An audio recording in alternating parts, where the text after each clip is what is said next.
Olá, bom dia, boa tarde ou boa noite, dependendo do momento que vocês estão assistindo esse vídeo. Me chamo Gustavo Maia, sou historiador e estou aqui para oferecer uma aula para vocês sobre história, mídia e cannabis no Brasil, né? Queria começar minha fala aqui agradecendo a possibilidade, né, a oportunidade de estar aqui mais uma vez participando desse curso incrível, né, que há muitos anos já vem aí contribuindo com a nossa sociedade, com informações, né, e educação relevante sobre o tema, um tema super difícil e que consegue reunir todo ano um grande número de especialistas aqui para trazerem conhecimentos muito ricos, muito interessantes para os participantes, para as pessoas que estão interessadas em se formar, né, e se informar e adquirir repertório, conhecimento sobre a temática da cannabis no Brasil e muitas dos seus atravessamentos, né, e problemáticas. Então, fico feliz de estar podendo contribuir aqui mais uma vez, trazer um pouco do conhecimento que eu venho adquirindo nos últimos anos como um pesquisador da cannabis na área da história, né? Eu vou compartilhar aqui uma apresentação com vocês para a gente se guiar.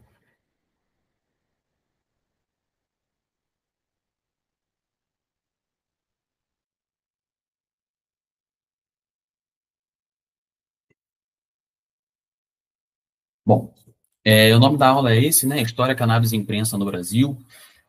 Falando um pouco aqui do meu background, né? Eu sou formado em História na UFRJ, Universidade Federal do Rio de Janeiro. Também fiz um mestrado lá, na mesma instituição, no programa de pós-graduação em História Social, pesquisando esse tema, né? Sobre a cannabis na imprensa, a história da cannabis através da imprensa. E esse trabalho, meu trabalho de mestrado, resultou num livro eu vou apresentar para vocês logo aqui no próximo slide, e muito do que eu vou trazer do conhecimento aqui hoje, né, das informações que eu estou trazendo hoje sobre esse tema, estão compiladas nesse livro, que é resultado dessa minha dissertação de mestrado. Para além disso, né, além de ser um pesquisador do tema, né, vinculado ao Núcleo de Pesquisas sobre Psicoativos e Cultura, o Psicocult, da Universidade Federal Fluminense, também sou criador de um projeto chamado Cannabis Monitor Brasil, né, que desde 2019 vem fazendo um trabalho de agregar notícias e conteúdos sobre cannabis que circulam na esfera pública brasileira, né, nos veículos de comunicação. E nesse trabalho a gente categoriza essas notícias que a gente seleciona, né, e disponibiliza de forma facilitada através do nosso site e através do nosso Instagram. E, para além disso, a gente produz também um podcast, que é o podcast Maconhômetro, que tem essa proposta da gente dialogar com atores desse ecossistema canábico brasileiro, de várias frentes, né, e conversar sobre o que acontece relacionado a esse tema, né, os destaques do noticiário sobre esse tema, né, e também temas mais específicos voltados para a educação, para a pesquisa, para ativismo, comunicação. Convido vocês a conhecer também. Bom, como eu estava dizendo, né, então, muito do que eu vou trazer hoje aqui é um pouco resultado dessa minha pesquisa, que eu venho fazendo há alguns anos, pesquisando história da maconha, principalmente através da imprensa, né, dos registros impressos. Então, essa minha pesquisa de mestrado, eu fui analisar nos jornais do século XIX, antes da planta ser proibida no Brasil, como que a planta era representada nos impressos, né, como que a maconha aparecia nesses veículos, em que contextos, como ela era referenciada, né, e de que maneiras. Então, isso que despertou minha curiosidade e também muito do meu interesse de fazer pesquisa nesse tema. Era um incômodo que eu tinha, né, eu já queria pesquisar sobre esse tema, por ter uma conexão com a planta, né, por ser usuário de cannabis, e queria fazer pesquisa sobre essa temática durante a universidade. E uma coisa que me incomodava muito era tudo que eu buscava relacionado à história da maconha, era que tudo que chegava para mim tinha uma perspectiva muito norte-americanizada, né? Então, era uma visão norte-americanizada da história da maconha, ou a história da maconha nos Estados Unidos. Isso tinha uma proposta totalizante, né? Mas que era muito específica do contexto estadunidense, e eu tinha um interesse de buscar as particularidades, né? As especificidades da história da maconha no Brasil, né? Muito por por entender essas nossas particularidades, né? O fato de ter sido o país que recebeu o maior contingente de escravizados do planeta Terra durante o período das colonizações, né? Então, eu queria compreender um pouco disso, né? E também entendendo que o caráter da nossa proibição da maconha no Brasil nesse último século é muito racista, né? É muito pautada e fundamentada em racismo propriamente dito. Então, eu queria buscar pistas, elementos que pudessem abrir um pouco mais o olhar, né? E o entendimento sobre a nossa relação aqui no Brasil com a planta nesses últimos séculos. Então, vou trazer para vocês aqui um pouco, né, em uma hora e pouco, 3 séculos, né, do que eu já levantei de elementos. É claro que a gente poderia ficar aqui um semestre inteiro falando sobre esse tema, explorando todas essas possibilidades, e a gente não esgotaria o tema, né? Então, claro que eu não vou conseguir abarcar tudo aqui, que seria interessante da gente abarcar, mas vou trazer aqui elementos que ajudem a gente a compreender um pouco desse processo histórico, né, desde que a planta chegou por aqui e como que a gente vem reproduzindo informações sobre elas, né, nos veículos de comunicação. É claro que eu não vou conseguir falar sobre tudo, né, mas já me coloco aqui à disposição também para quem tiver interesse em aprofundar, trocar mais ideias sobre essa temática. No final da aula aqui, vou estar passando os contatos para quem quiser ir mais a fundo. Né? E o que eu vou tentar trazer aqui para a gente nesse período, né? Nesse breve período que a gente vai ter aqui de conexão.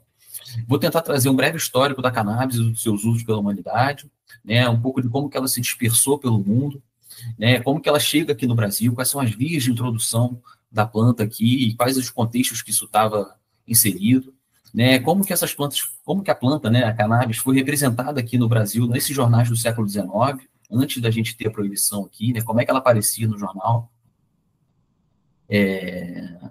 Depois disso, a gente vai passear pelo século XIX, entrar no século XX. Vou tentar contextualizar um pouco desse paradigma proibicionista do início do século XX, né, que essa campanha para proibir a planta e a sua efetivação, né, essa proibição durante todo o século XX, como que se deu essa cruzada aqui no Brasil, né, para fazer a planta se tornar proibida, essa luta política para isso acontecer, né?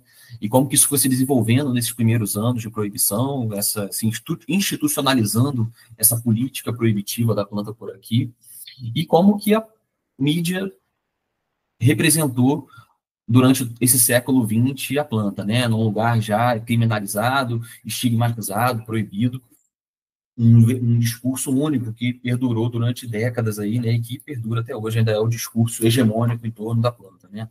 Esse discurso da perseguição, da demonização. E depois vou tentar passar um pouco sobre quando a gente começa a ter uma virada, uma contraposição nos argumentos e nos discursos relacionados à planta, né? Mais para o final do século XX, e o movimento de contracultura, o surgimento dos movimentos antiproibicionistas, e a virada no século XXI, a gente tentar passar um pouco pelo crescimento, né, do ativismo, das marchas da maconha, do ativismo medicinal em torno da cannabis no Brasil, e como que as narrativas estão circulando de lá para cá. Vai ser desafiador falar sobre isso tudo, mas espero que vocês se interessem e a gente consiga chegar até o fim ilesos aqui.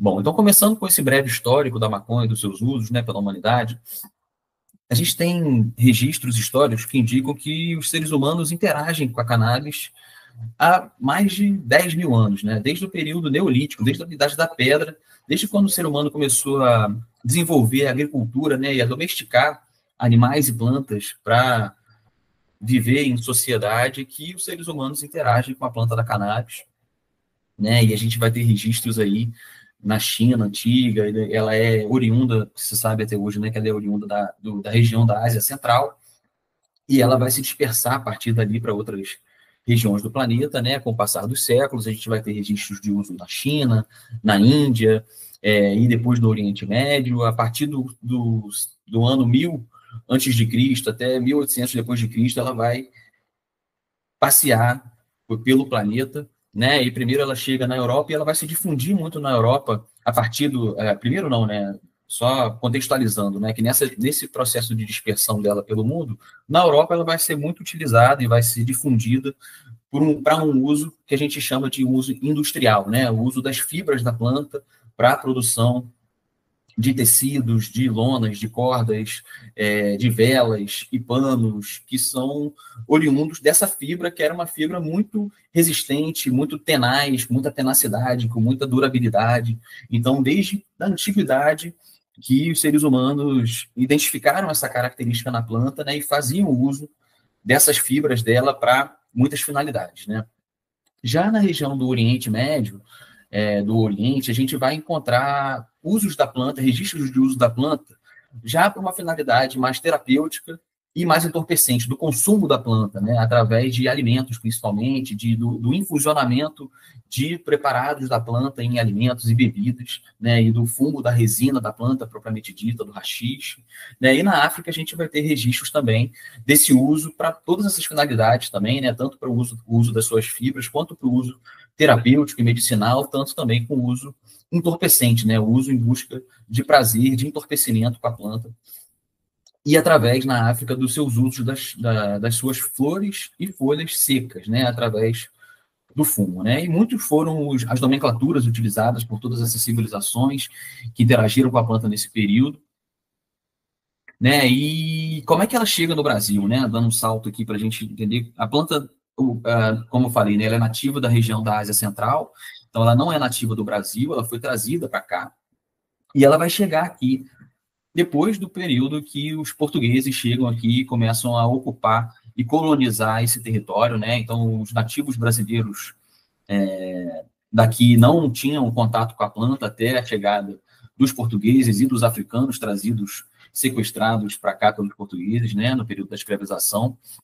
E as duas vias de entrada da planta, que eu identifiquei na minha pesquisa, elas são a Europa, né, através desse processo de colonização e também de tentativa de comércio e também ocupação desse território aqui por outras potências europeias nesse período de colonização.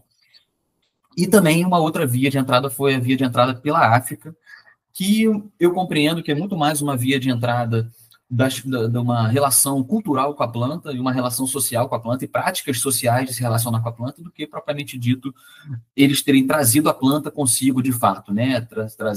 Transportar a planta ou transportar sementes da planta para poderem cultivar e disseminar ela aqui. E vou tentar explicar um pouco o porquê, né, dessa minha compreensão a partir dessas minhas pesquisas. Porque o que eu fui encontrando através das nomenclaturas, né, principalmente das nomenclaturas cânhamo, cannabis índica, pango e diamba, que eram nomenclaturas para se referir à planta nesses contextos, né? Então, no contexto europeu, ela era reproduzida, representada como cânhamo, né, se usa na finalidade industrial, que eu expliquei anteriormente, e como cannabis índica para se referir ao uso medicinal dela, ao uso terapêutico, né? Enquanto que, no contexto africano, as nomenclaturas mais populares aqui no Brasil que se disseminaram foi pango, na região mais ao sul do Brasil, sul-sudeste, que a gente conhece hoje, e centro-oeste, e na região norte e nordeste se disseminou mais popularmente a nomenclatura diamba, para se referir à planta. E vou tentar, claro, passar um pouco sobre isso tudo mais à frente, mas só para contextualizar um pouco também, qual é a importância da gente ter a imprensa como um elemento, como uma fonte digna para a gente estudar a história, né? A imprensa, durante muito tempo, dentro dos estudos históricos, ela foi encarada com uma certa desconfiança, por uma certa subjetividade, né? E do momento, não necessariamente representava um processo histórico, e sim, talvez, determinados pontos de vista enviesados, né? Mas, de tempos para cá, esse pensamento mudou, né? E a imprensa, como uma fonte histórica, vem se tornando cada vez mais relevante para a gente compreender o fenômeno social, né? Principalmente porque a imprensa se tornou uma instituição central na nossa vida, na modernidade, né? E uma força social ativa do capitalismo, que produz referências, né, que produz hegemonia de pensamento, referências homogêneas e cristalizadas na sociedade, né, constitui modos de vida, perspectivas, consciência histórica, ela articula e divulga projetos, valores, ideias, comportamentos. Então, muito do pensamento social do momento, claro que muitas vezes direcionado por uma elite política ou por uma elite intelectual, mas ainda assim, na imprensa, a gente vai conseguir encontrar uma diversidade de olhares e também direcionamentos de formas de pensar, né, e que explicam a nossa sociedade, né, e também em determinados períodos, né, da história. Então, eu fui, na minha pesquisa, procurar, né, como que os jornais representaram a planta desde que a imprensa se instaurou aqui no Brasil, né, e ela só vai chegar aqui no Brasil em 1808, com a chegada da família real portuguesa na cidade do Rio de Janeiro, né, fugindo lá de Napoleão. E, ao contrário das outras colônias nas Américas, né, principalmente as colônias espanholas e inglesas, né, lá no norte, essas outras colônias, nossos países vizinhos hoje, eles foram muito... não, desculpa. Eles, logo depois do início da ocupação, né, poucas décadas, poucos anos após a ocupação desses territórios pelos espanhóis, eles já implantaram imprensa, né? Já trouxeram imprensas tipográficas e já fizeram circular uma imprensa local que circulava informação local nessas províncias, nessas colônias, enquanto que aqui no Brasil isso não aconteceu, né? A família real portuguesa impedia qualquer desenvolvimento de imprensa tipográfica aqui no Brasil, era terminantemente proibido ter imprensa aqui na colônia, e só quando a família real chega aqui e a colônia se torna metrópole, que a gente vai ter o desenvolvimento não só da imprensa, mas de várias outras instituições, né, e vários outros setores da sociedade, vamos dizer assim, organizada, civilizada, só a partir do momento que a família real chega aqui com a sua corte e que a gente vai ter esse início desse nosso desenvolvimento da imprensa nacional, né? E eu tive a possibilidade, durante a minha pesquisa, claro, de acessar a hemeroteca digital da Biblioteca Nacional, que de poucos anos para cá disponibilizou de forma digitalizada praticamente todos os jornais impressos, né, desde o início da imprensa no Brasil, de forma digital no seu site da Biblioteca Nacional, que facilitou muito a vida dos pesquisadores, né, e a gente poder acessar esses documentos e de forma mais facilitada, da própria casa, né, de não ter necessidade de ir no arquivo, de acessar toda aquela papelada, olhar papel por papel. Então, essa digitalização facilitou muito a minha pesquisa, eu tive acesso a milhares de documentos, né, e pude fazer uma seleção de mais de 1.500 registros da maconha na imprensa, desde 1808, que é o primeiro impresso publicado no Brasil, até 1932, que foi o ano que a maconha foi proibida a nível federal aqui no Brasil. Então, consegui fazer um grande apanhado aí, a partir das nomenclaturas cânhamo, cannabis, pango e diamba, que é um pouco do que eu vou apresentar para vocês. E começando pelo cânhamo, né, e contextualizando esse posição do cânhamo no cenário mundial, né? Desde a antiguidade que o cânhamo era utilizado, né? Como podia introduzir um pouco antes, na Europa, esse foi o principal uso que a planta se desenvolveu lá, né? Todos desenvolveram técnicas e formas de cultivo para beneficiar da melhor maneira o cânhamo, e o cânhamo veio contribuindo com todas as sociedades europeias aí, desde lá antes do Império Romano, e durante o Império Romano, o uso do cânhamo se disseminou por grande parte da Europa, né?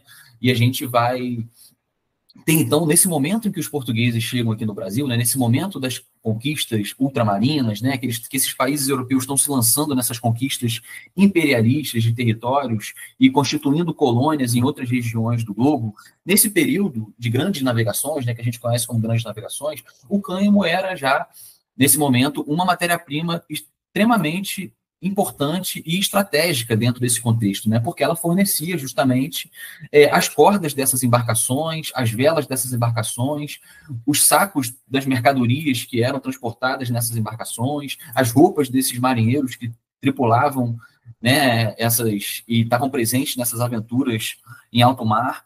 Então, todas as nações marítimas daquele período, né, empreenderam esforços para ter uma indústria forte de cânhamo, né, para abastecer suas frotas com cânhamo de qualidade, né, que tivesse durabilidade, que pudesse aguentar as dificuldades do mar, né, e de meses cruzando os oceanos até chegar nesses territórios, né, e completar essas viagens. Então, todos esses países empreenderam muitos esforços para conseguir ter uma cultura autossuficiente de cânhamo, apesar de a grande maioria deles não terem obtido sucesso nessa empreitada, né? França, Inglaterra, Portugal, Espanha, Holanda, Áustria, todos esses países naquele período ali, eles acabavam sendo muito dependentes do cânhamo russo, né? A Rússia era o grande produtor de cânhamo daquele período e fornecia esse cânhamo para todas essas nações que apesar de tentarem produzir seu próprio cânhamo, acabarem sempre recorrendo ao mercado internacional, né? E comprando de algum fornecedor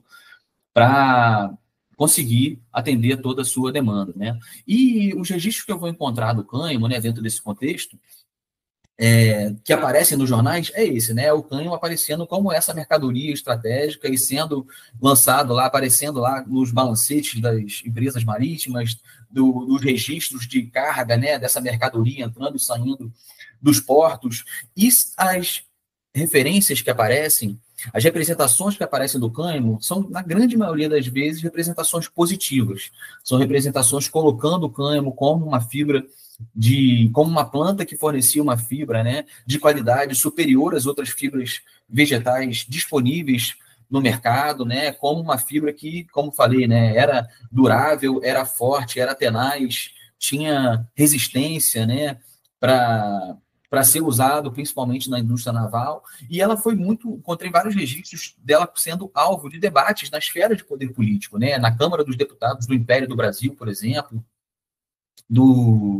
dos deputados debatendo se deveriam incentivar o cultivo do cânhamo no Brasil ou fábricas para beneficiar esse cânhamo no Brasil, né?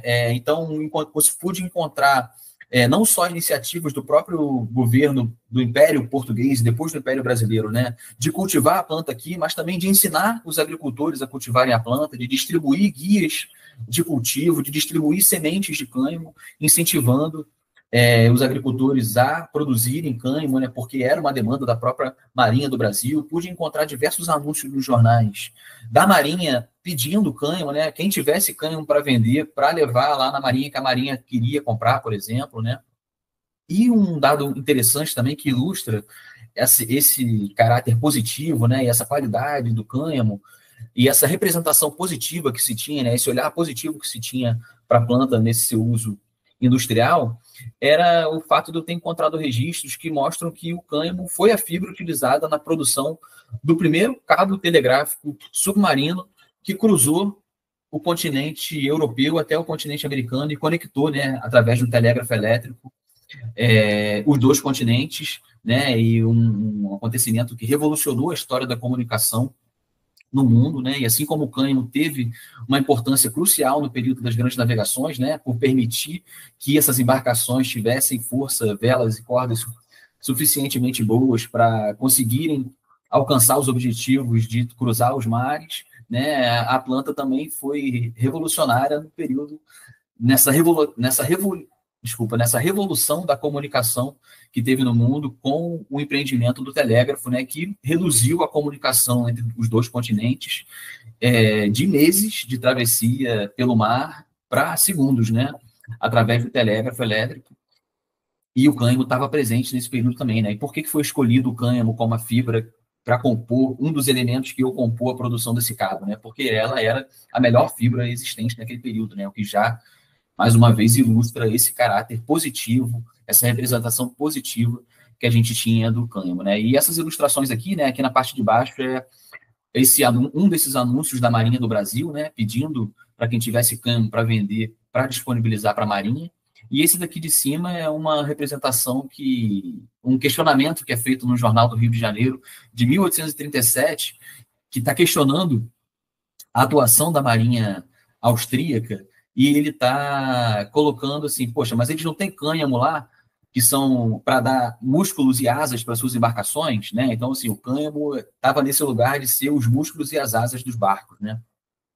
Então, só um panorama aqui para a gente entender essa representação do cânhamo esse histórico do cânhamo, né, e como que ele é introduzido aqui no Brasil, né? Então, com a chegada dos portugueses aqui, do início da colonização aqui, os próprios jesuítas, antes mesmo de serem expulsos aqui do Brasil, a gente, em 1750 e poucos, né, a gente tem registros de que no período que eles estiveram aqui, eles cultivaram e beneficiaram o cânhamo para produzir suas próprias roupas, né? A gente tem o incentivo a conhecida Real Feitorinha do Rio Cânhamo, né, que foi empreendimento do Império Português aqui do Brasil para cultivar cânhamo lá no Rio Grande do Sul. Né, também pude encontrar na minha pesquisa o incentivo do plantio do cânhamo na Fazenda Santa Cruz, no Rio de Janeiro, no ano de 1790 e poucos, na virada dos 1700 para os 1800. Então, o Império Português ainda, né, estava incentivando o cultivo do cânhamo aqui, conseguiu, e para além dos incentivos lá em Santa Catarina e várias outras províncias do Brasil, pude encontrar na pesquisa registros, como falei, né, desse distribuição de sementes e de guias ensinando os agricultores brasileiros, os fazendeiros, a cultivarem o cânhamo. Quando a gente vai ver as representações da cannabis índica, nesse período, do século XIX, né, importante a gente contextualizar também que, antes da chegada da planta aqui no Brasil, né, nesse processo, durante da virada do século XVIII para o século XIX, a cannabis vai passar por um processo de medicalização na Europa, muito grande, porque esses europeus, esses franceses, esses ingleses principalmente, que estavam ocupando lá a região da Índia, da China, do Oriente Médio, eles passaram a ter um contato muito próximo com o haxixe, com o uso do haxixe por essas populações, né? E eles vão levar, no início do século XIX, 1800 e pouco, eles estão levando essas amostras de haxixe e da cannabis para a Europa para ser estudada, né? E a gente vai encontrar publicações aí nesse período, uma publicação de uma revista farmacêutica muito importante da França nesse período, do início do século XIX, uma publicação dizendo que alguns médicos, né, trouxeram o haxixe lá, essa resina da planta da cannabis índica, né, que eles já estão conhecendo essa planta como cannabis índica, porque ela está vindo da Índia, né, e ela se diferencia da cannabis sativa, conhecida por eles lá na Europa, por esse caráter cultural, mais do que por diferenças botânicas, e, né, lá na Índia, as pessoas utilizavam a planta de uma maneira, através do fumo, através da infusão em alimentos, para fins de entorpecimento e terapêuticos, enquanto na Europa era utilizada para beneficiamento da fibra, né, como já falei anteriormente. E esses médicos começam a estudar essas propriedades medicinais da planta nesse início do século, e já na metade do século XIX, por volta de 1800 e pouco, perdão, a gente já vai ter diversos medicamentos circulando na Europa e também chegando no Brasil, né, no formato de extratos, no formato de tinturas e também no formato de cigarros, né, e a minha pesquisa consegui encontrar na imprensa, os registros na imprensa de diversas aplicações da cannabis como medicamento, tanto para humanos quanto para animais, na medicina veterinária, né? Foi um medicamento amplamente receitado, aplicado e comercializado durante esse período no Brasil, nesses formatos. Era um medicamento representado como útil e eficiente e muito versátil, que era interessante para ser aplicado no combate a diversas doenças, das mais simples até as mais complexas. Eu pude encontrar registros representando a planta dentro desse contexto, né?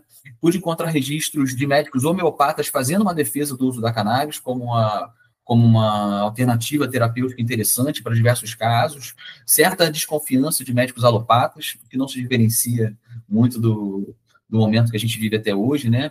E pude encontrar registros interessantes também nesses jornais, já no final do século XIX, na virada do século XX, de representações da planta aqui, em sessões dos jornais que eram chamadas de consultórios médicos. Então, acontecia, de fato, uma consulta médica ali, né, através do jornal, quando os pacientes mandavam uma carta para o jornal, né, com as suas queixas de saúde, e os médicos respondiam através do jornal o que elas deviam fazer, receitavam remédios, e encontrei muitos receituários, né, de preparações à base de cannabis para tratamento de diversas enfermidades, de consultas realizadas através dos impressos nesse período de virada do século XIX para o século XX no Brasil. né? Muitas publicações médicas do período também, né? Revistas médicas trazem esses registros, né? Dessas aplicações da planta e desses entendimentos, esses relatos de casos desses médicos que estavam fazendo aplicações do uso da planta como medicamento nesse período.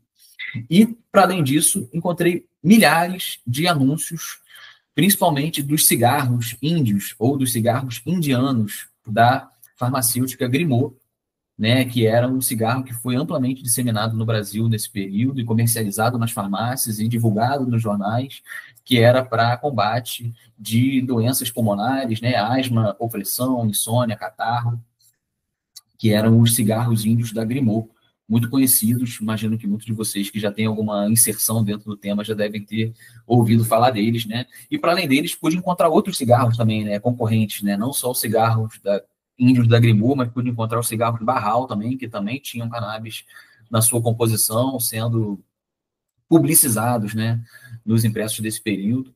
Aqui eu trago alguns exemplos para mostrar para vocês, né, de uma revista médica de 1875 e outro já do início do século XX, da revista Leitura para Todos. No primeiro, né, são alguns exemplos que ele está trazendo na matéria ali, no texto, de emprego da solução com cannabis, né, para tratar, né? Então ele está falando que o cannabis estava sendo empregado para tratar histeria, choreia, afecções pulmonares e cerebrais, reumatismo agudo, gota, tétano, cólera, convulsões infantis, dentre outras, né? Só para exemplificar aqui, né? Na de baixo a mesma coisa, né? Ele vai dizer que a cannabis índica é um método utilizado para combater a cólera morbus, que era uma doença que vitimou muitas pessoas naquele período, né? E ela podia estar também usada como analgésico para tratar dores de cabeça e muitos outros exemplos que a gente pode encontrar nos impressos desse período.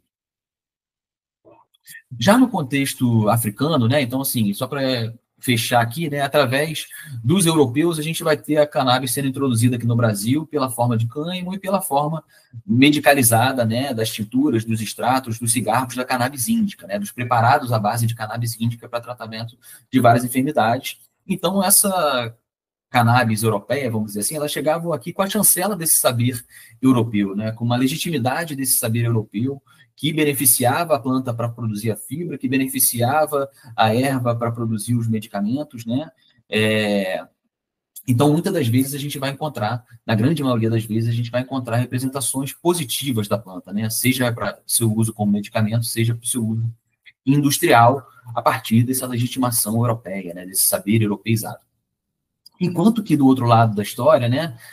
Pela perspectiva africana, pela chegada, pela entrada da planta por aqui pela via africana, como eu estava dizendo, né, muito dificilmente os escravizados trouxeram consigo a planta ou as sementes da planta para disseminá-la por aqui, muito por entender que o processo de vinda deles para cá, né, desse sequestro deles para cá, no processo de escravização, era um processo muito violento, né, e muito escasso em todos os sentidos, né, eles viam da grande maioria das vezes, eles viam luz, acorrentados, amontoados em espaços muito pequenos, né? A travessia era super difícil, eles contraíam doenças, passavam muitas provações, né? Passavam muita fome.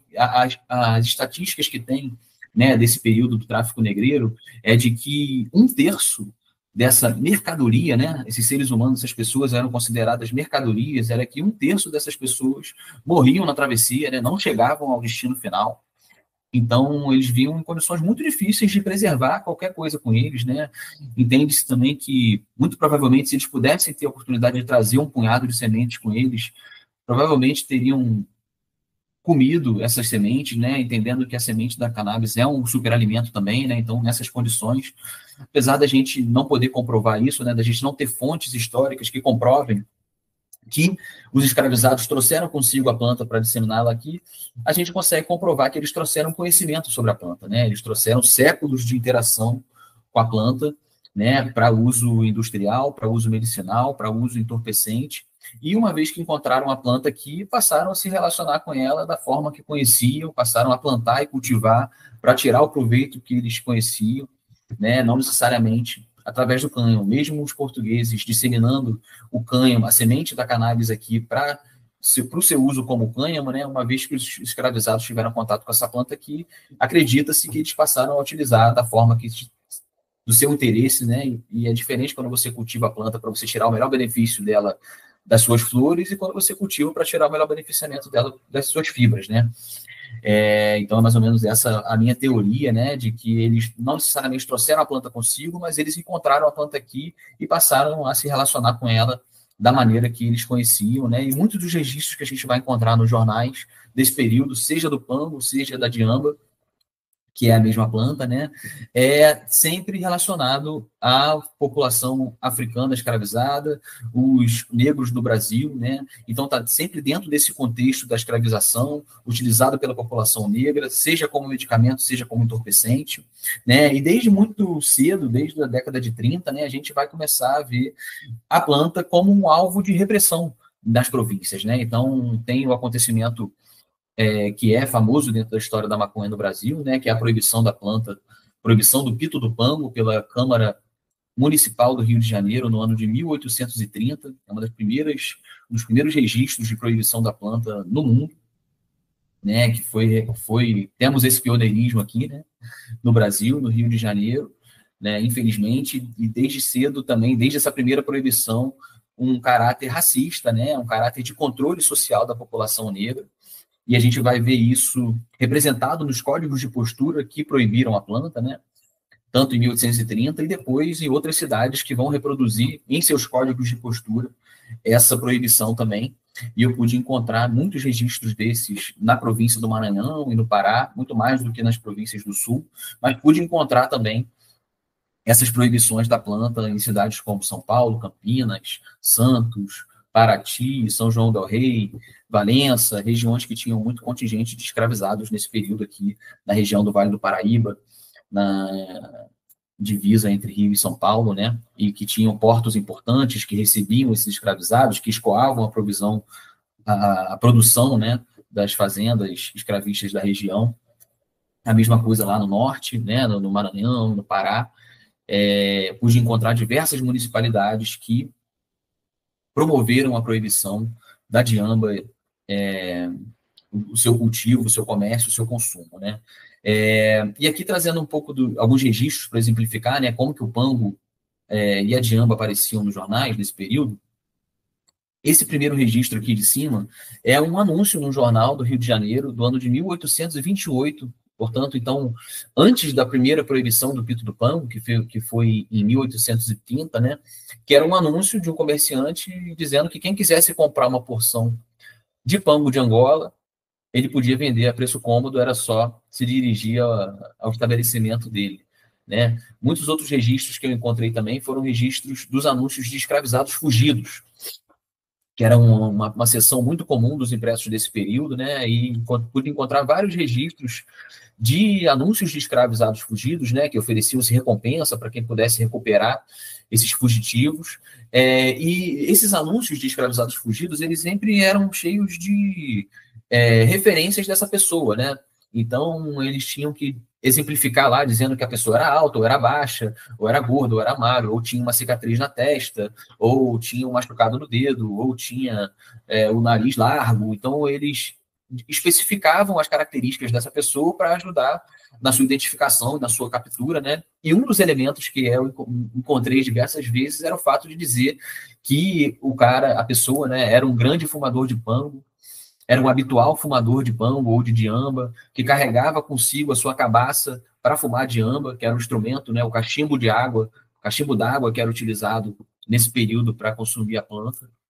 Então, esse foi um dos registros comuns que eu pude encontrar nesse período do século XIX, né, e todos eles vão estar inseridos dentro desse contexto africano, né, dizendo que ou representando que os africanos fazem uso dessa planta, né, ou dentro de um contexto cultural africano, onde eles estavam fazendo suas danças, seus batuques e estavam consumindo a diamba ou o pango. Então, os registros estão sempre dentro desse contexto, né, o que se explica também os contextos políticos onde aparecem as proibições referenciadas ao pango e à diamba, né, que vão ser alvos dessa perseguição desde aí do início do século XIX.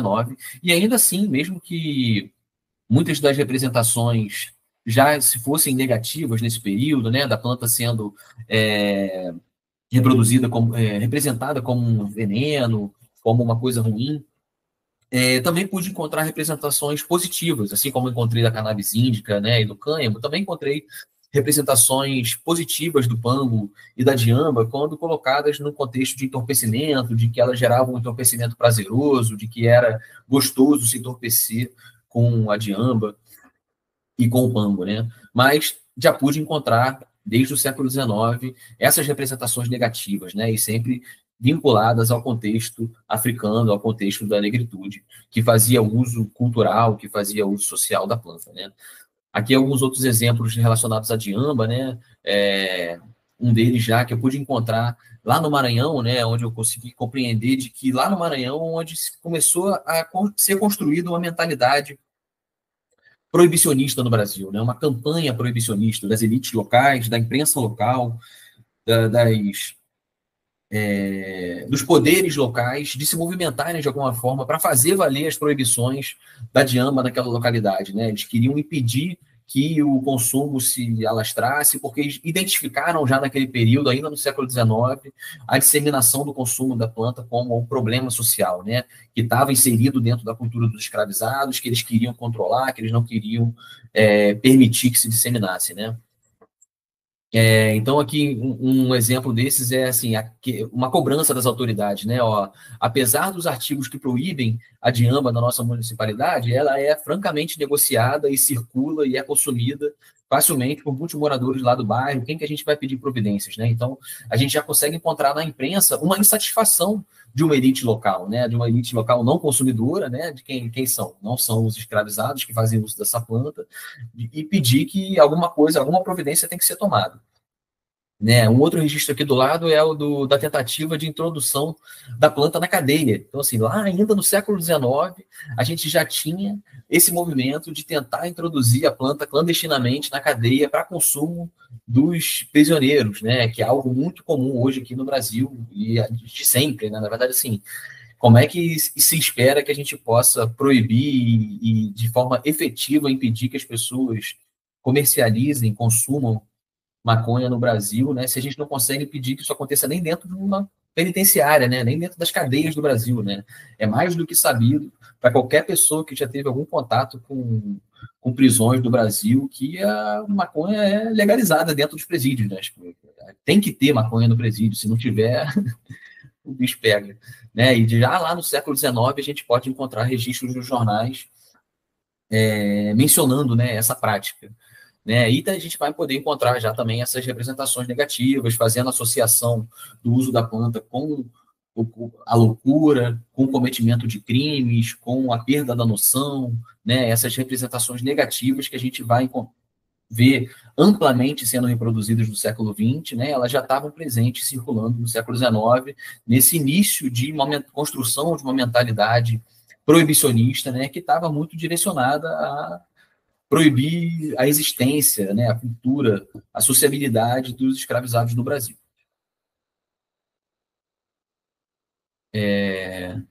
E uma diferenciação interessante para falar sobre esse tema, né, dos registros do pango e da diamba nos impressos durante o século XIX, é também esse fato da proibição, né, dessas proibições que eu encontrei relacionadas ao pito do pango nas províncias do Sul e da diamba nas províncias do Norte, a diferenciação do local onde elas estão posicionadas dentro dos códigos de postura. As duas proibições, né, das duas regiões, elas têm um caráter racista explícito, né? Primeiro, no Rio de Janeiro e das outras províncias do Sul, ela traz a proibição, ela vem dentro da seção do Código de Posturas municipal que versa sobre saúde pública, né? E mais especificamente que está regulando a venda dos gêneros e medicamentos farmacêuticos pelas farmácias, né? Então, assim, estipulando as regras do que pode ser vendido pelos farmacêuticos, né? E é nessa seção que diz lá que é proibida a venda e o consumo e a conservação do pito do pango, e quem for consumidor e for pego vai ser preso, né? Os escravizados, e quem for o vendedor vai ser multado. Então, o caráter racista está explícito em quem que está sendo penalizado, né? De forma mais grave por essa descumprimento da norma, né? Enquanto o comerciante branco é penalizado com multa, o consumidor negro ele pega uma cana, né?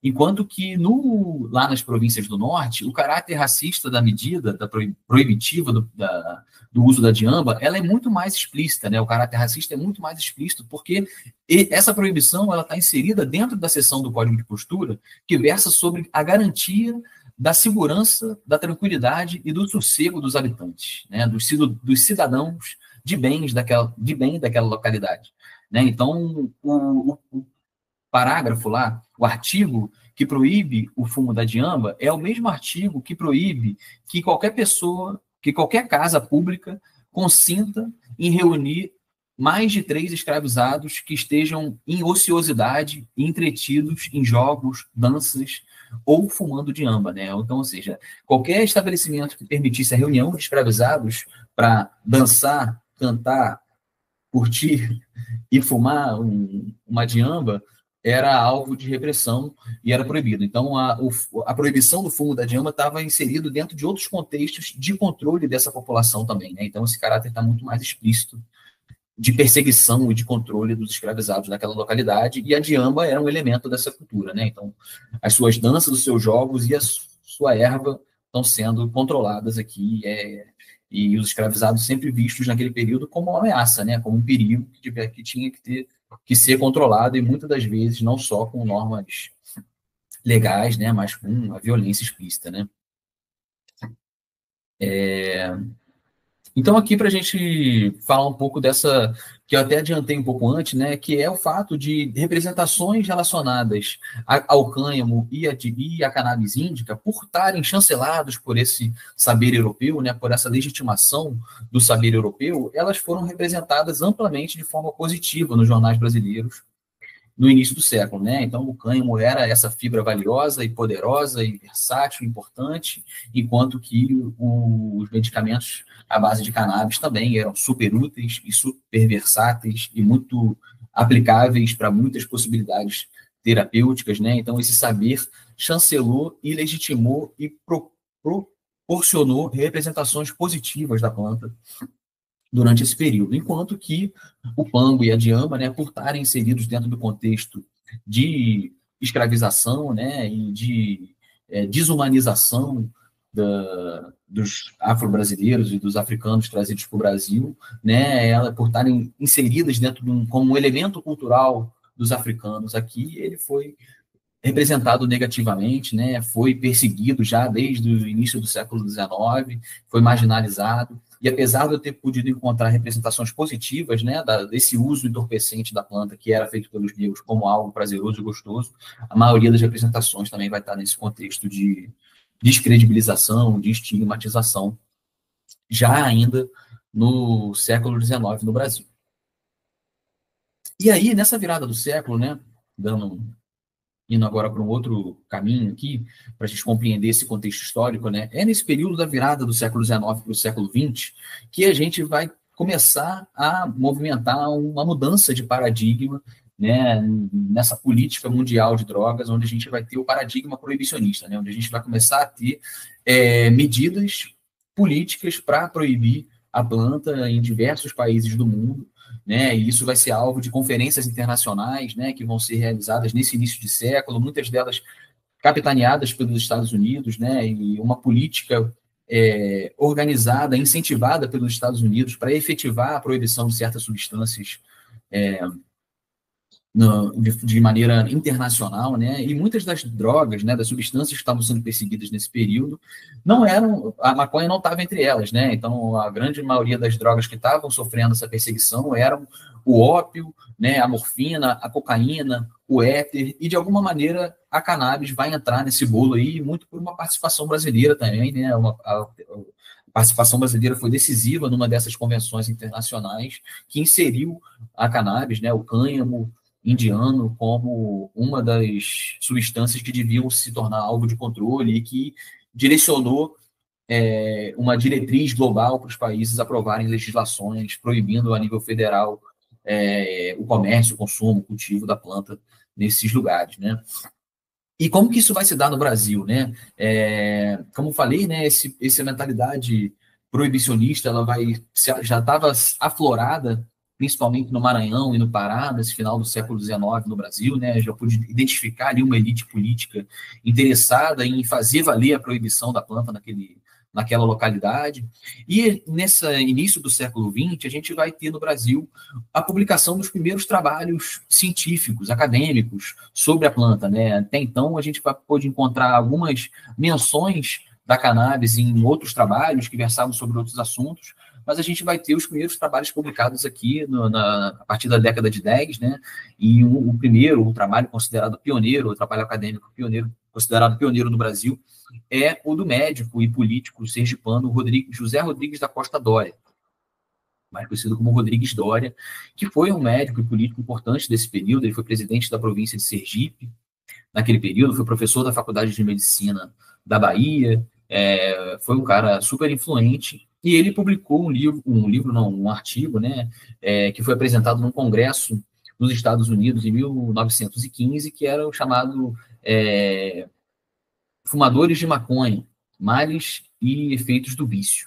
E nesse trabalho, o Rodrigues Dória vai fazer um descritivo, né, ele vai lá no norte, no nordeste, ele vai lá no Maranhão, no Pará, no Piauí, fazer pesquisas de campo, vai dialogar com pessoas do Sergipe também, de onde ele era, né, que ele já tinha ouvido histórias de pessoas que se relacionavam com a cannabis nessas localidades, e ele vai trazer de lá os relatos relacionados ao que ele ouviu, né, e apesar dele trazer um monte de representações interessantes, né, e de depoimentos de usuários da planta, que estão ali compartilhando com ele que esse uso é benéfico, que as pessoas se sentem mais bem dispostas para trabalhar, para pescar, para namorar, para fazer um monte de coisa. Ele traz vários relatos interessantes dessas formas de uso e de como que as pessoas se relacionam com a planta. Apesar disso, ele vai encerrar o trabalho dele alarmando do perigo da disseminação dessa planta no Brasil, né? E vai fazer uma associação muito racista, que é dizer que a cannabis tinha sido trazida para o Brasil, né, pelos africanos como uma vingança, né, como se fosse um veneno africano que foi trazido para o Brasil e disseminado aqui entre os portugueses, os seus algozes, os seus escravizadores, como uma forma de vingança, né, que era uma historinha, né, reproduzida para demonizar já naquele período outras substâncias, né? Então, esse mesmo discurso já tinha sido utilizado para demonizar os chineses em relação ao ópio, dizendo que os chineses disseminaram o ópio entre os ingleses como uma forma de envenená-los, né? E de tirar eles da sua razão. A mesma coisa tinha sido, o mesmo discurso também já tinha sido reproduzido em relação à coca dos Andes lá com dos incas, né?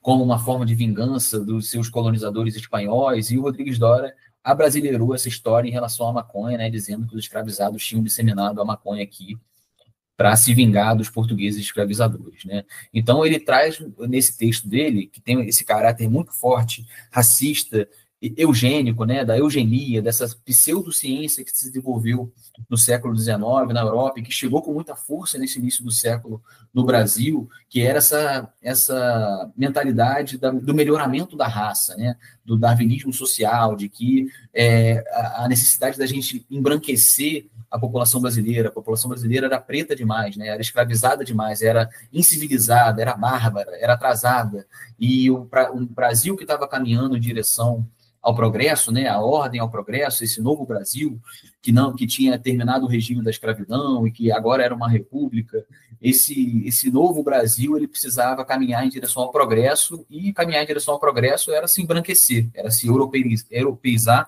e era se distanciar de tudo que representava na mentalidade deles o atraso e que era simbolizado na cultura negra, né? Que tinha sido animalizada, que tinha sido objetificada, escravizada durante séculos no Brasil. Então, infelizmente, esses pensadores que começaram a pensar, a produzir trabalhos sobre a cannabis no Brasil, no início do século XX, eles estavam impregnados dessa mentalidade, né? Dessa mentalidade higienista, eugenista, racista, né? E estavam desenvolvendo muito a ciência médica da toxicomania nesse período, né? Que era essa ciência médica que estava lidando com os usos problemáticos de substâncias, né? Então, muitos desses intelectuais que vão se debruçar em estudar a cannabis nesse período vão beber do Rodrigues Doria, né, que foi esse pioneiro a publicar o primeiro trabalho, e vão produzir trabalhos na sequência dele, né, reproduzindo o discurso dele e colocando a cannabis nesse lugar, né, e justificando a cannabis como uma planta introduzida aqui no Brasil pelos africanos, fechando os olhos para todos esses esforços da própria coroa portuguesa e depois do Império Brasileiro de disseminar a planta aqui no Brasil, né? Então eles culpabilizam os negros escravizados por terem trazido e alardeiam, né, de que é preciso fazer alguma coisa, de que não pode permitir, né, que o Brasil não pode permitir que o consumo da cannabis se alastre no Brasil, da diamba, do pano, né, e que isso representava o atraso de alguma maneira, porque a planta levava à loucura, levava à prática de crimes, e criou-se todo um pânico moral em torno da planta como uma grande erva diabólica que devia ser controlada, que devia ser perseguida, que devia ser exterminada. Né? Então, esses intelectuais vão disseminar esse discurso durante esse período que vai favorecer, né, e vai contribuir para que a planta venha a ser proibida definitivamente a partir de 1932. Né? E aqui um exemplo do que eu estava falando, né, sobre ter identificado o Maranhão e o Pará, principalmente, como esse vetor, né, de onde surgiu uma mentalidade proibicionista no Brasil, é esse artigo que é anterior ao trabalho do Rodrigues Doria, que foi publicado em 1915. Esse é um artigo publicado no Jornal Paraense, no jornal Estado do Pará, em 1914, então anterior ao Rodrigues Doria, né, que representa muito do que o Rodrigues Doria traz no trabalho dele, né, e é esse cronista chamado Bartolomeu Dias, que está falando do ópio paraense. Ele está se referindo a cannabis, a diamba, como o ópio paraense, e está fazendo grandes representações muito negativas da planta, dizendo que a planta é uma fábrica de produzir idiotas, de que é um mal terrível que tem que ser extirpado, que alguma coisa tem que ser feita. Ele está rogando nesse artigo para que os intelectuais, para que os políticos, para que as pessoas que tivessem alguma força política na sociedade se mexessem e fizessem algo antes que fosse tarde demais para impedir o alastramento do consumo da diamba no Pará, porque a planta estava idiotizando as pessoas, os caboclos da região, estava embrutecendo as pessoas, e que era um horrível flagelo, uma coisa maldita que precisava ser combatida. Né? E isso, né, representa um pouco dessa mentalidade dessa elite local nesse período, que vai ser reproduzida pelo Doria e que vai ser reproduzida depois por outros intelectuais desse período, né, que vão contribuir para essa que eu chamei aqui de cruzada intelectual, né, que vai convencer os poderes políticos, as representações políticas, as esferas sociais de que era de fato necessário tomar uma medida proibitiva e eficaz para impedir o alastramento não só das outras substâncias, né, da cocaína, do ópio, do éter, que estavam já sendo perseguidas nesse período, mas também da cannabis.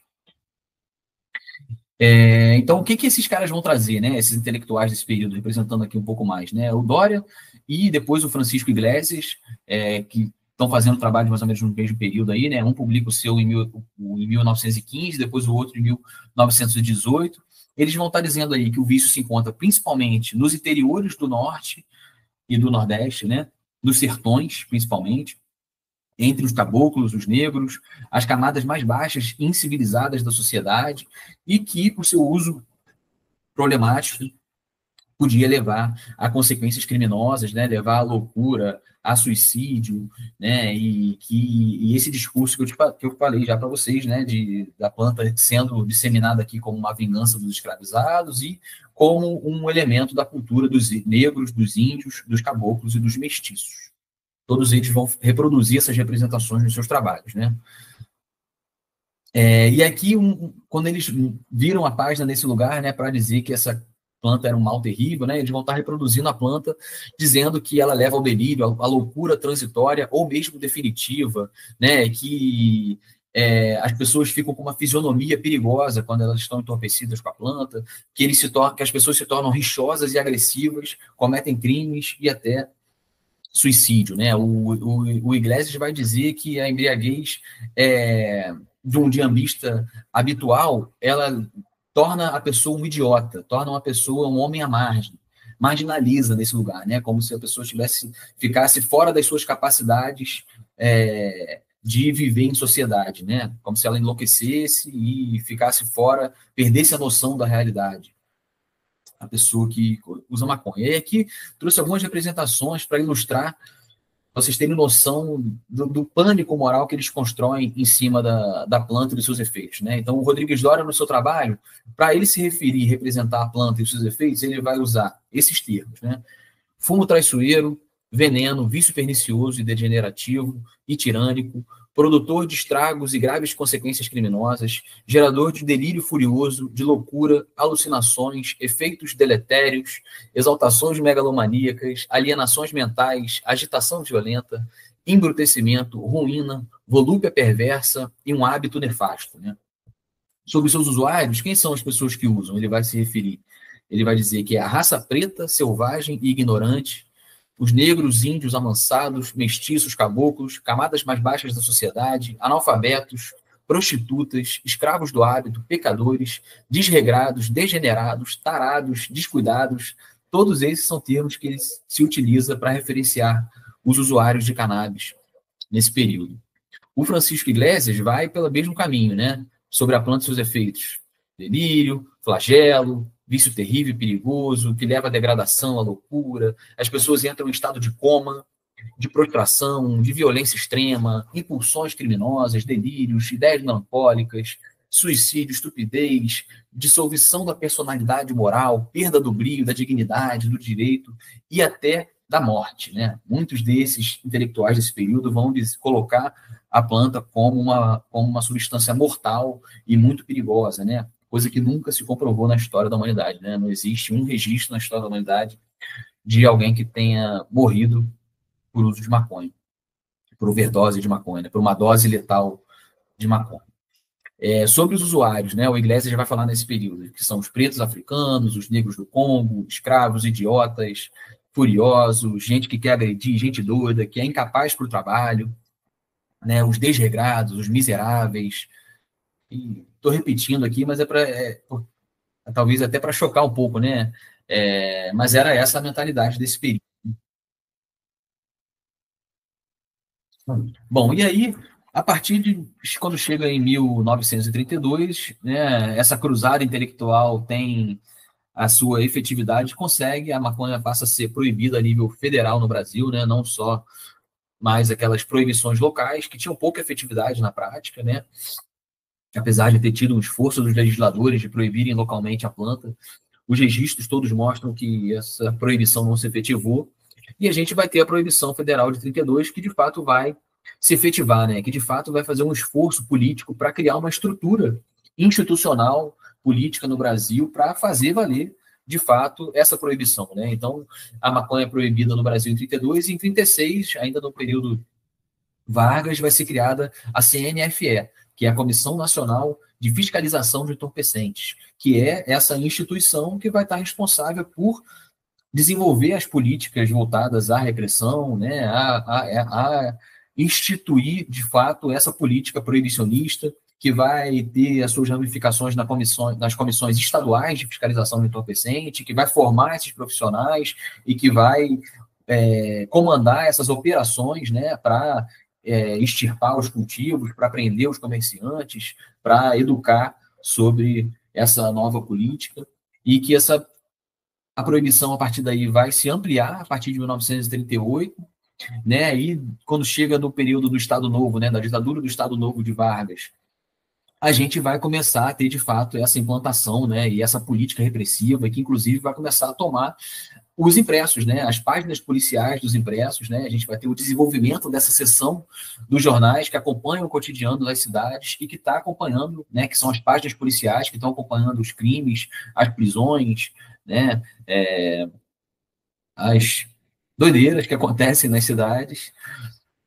e a maconha vai passar a ser muito mais reproduzida e muito mais nesse contexto, né, das páginas policiais, da criminalidade, da perseguição, e sempre com essas referências, né, de ser o cigarro da morte, o veneno maldito, os traficantes da morte, que gera degradação, que gera loucura, né, o veneno maldito, a erva maldita, e toda essa cobertura das campanhas policiais, né, para repressão, para prisão dos usuários, vai ser o que vai dominar as páginas dos jornais a partir daí, a partir da década de 40, né? E a gente pude encontrar também na minha pesquisa, que não está inserida no livro, né? O livro vai só até a proibição 32, mas pesquisas anteriores que eu pude realizar no período da graduação, né, que englobaram esse período da metade do século XX, né? Que a gente vai encontrar representações no contexto político, das pessoas fazendo representações negativas da planta num contexto político, que eu vou exemplificar um pouco mais na frente, e também essas representações do contexto do crime, né, e da perseguição à planta proibida, né, e que vai ter toda essa estruturação dessa narrativa sobre a planta inserida nesse pânico moral, né, desse veneno, desse grande mal que destrói as pessoas, que leva à loucura, que degrada, que degenera e que precisa ser combatido. Né? E aí vou trazer aqui alguns exemplos, né, a partir de 45, por exemplo, né, de que esse discurso lá de trás, né, o discurso do Rodrigues Doria, do Francisco Iglesias, dos intelectuais que vieram e beberam dessa fonte racista, essa perspectiva demonizadora da planta, elas vão estar sendo amplamente reproduzidas nos jornais a partir desse período de 1945, né, quando a maconha começa a inundar as folhas policiais dos jornais, ela vai estar sendo reproduzida com a chancela desses saberes anteriores, né?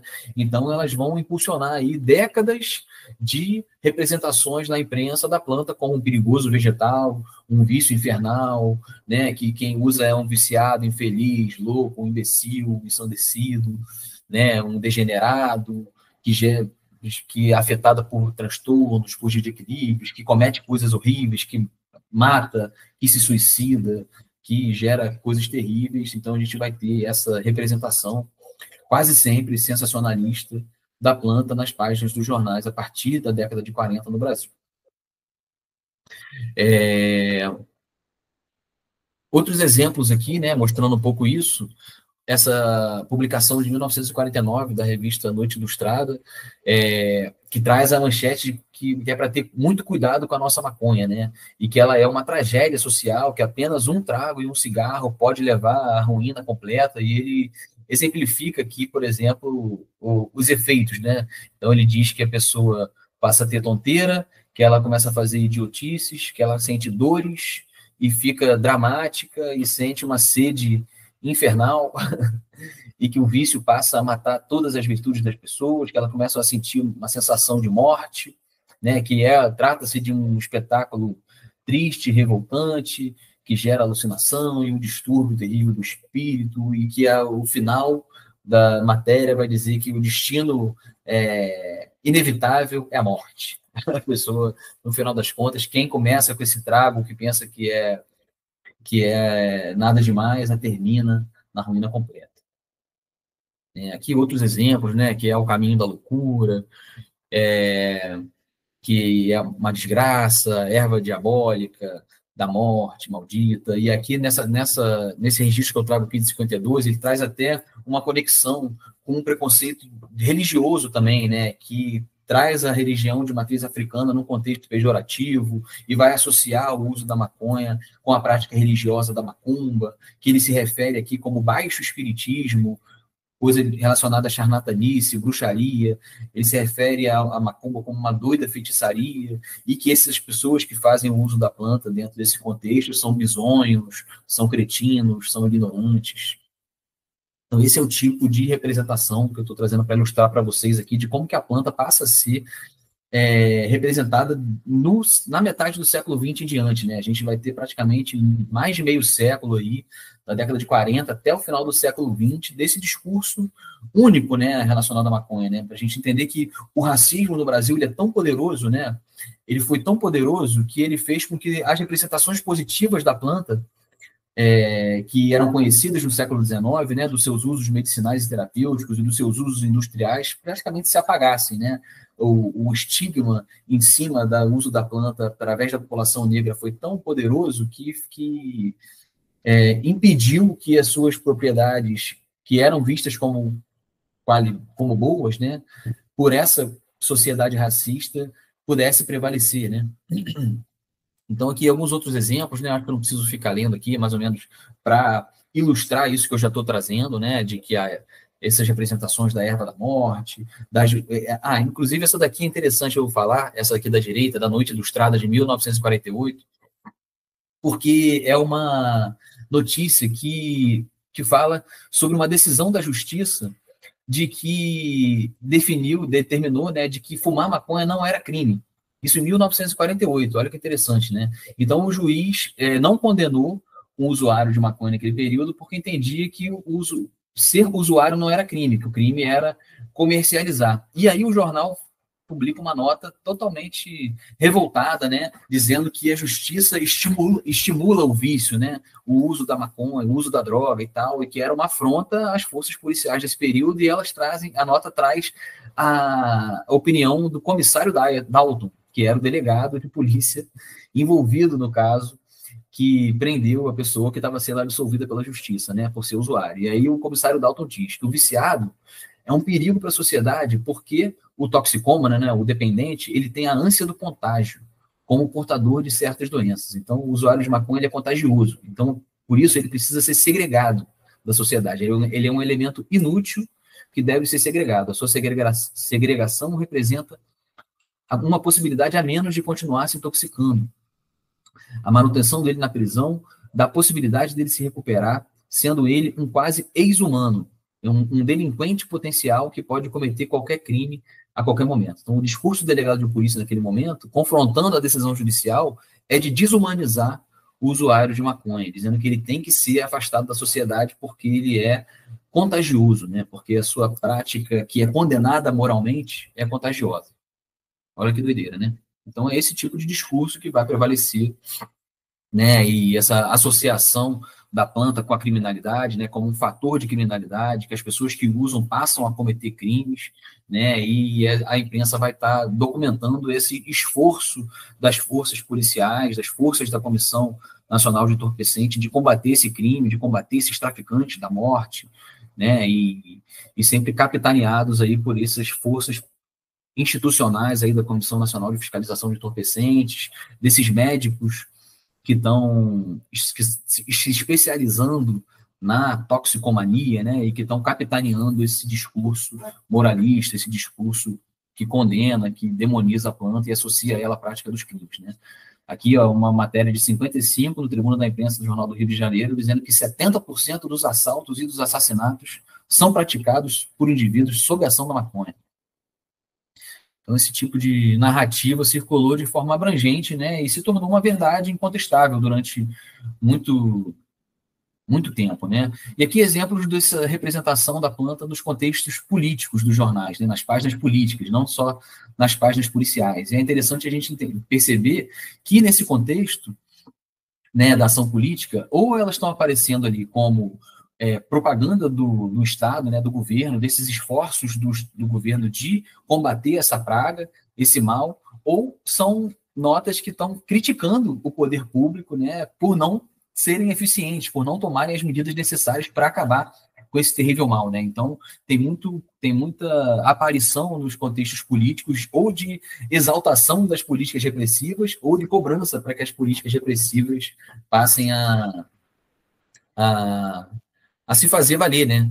E aqui um registro de 1947, que é um despacho do presidente da República, né, dizendo que é necessário impedir de todas as formas as plantações clandestinas de maconha no Brasil, porque esse tóxico, ele rouba ao trabalho, predispõe para a delinquência, estimulando a degeneração física e moral de tantos brasileiros, né? Então, é um despacho do próprio presidente da República fazendo uma campanha de que era preciso combater a planta de todas as maneiras e ampliando para um âmbito nacional essa política repressiva, né? E aqui também, nesses contextos políticos, né, é interessante a gente encontrar registros que colocam a planta como uma ferramenta para desqualificação moral dos adversários políticos, né? Então, eu pude encontrar nas minhas pesquisas uma guerra política de narrativas, né? Então, nesse período da metade do século XX, os jornais eles disputavam muito entre si na arena política, né? Eles eram muito ideologizados e politizados. Então, você tinha o jornal comunista, você tinha o jornal liberal, você tinha o jornal conservador, você tinha o jornal trabalhista.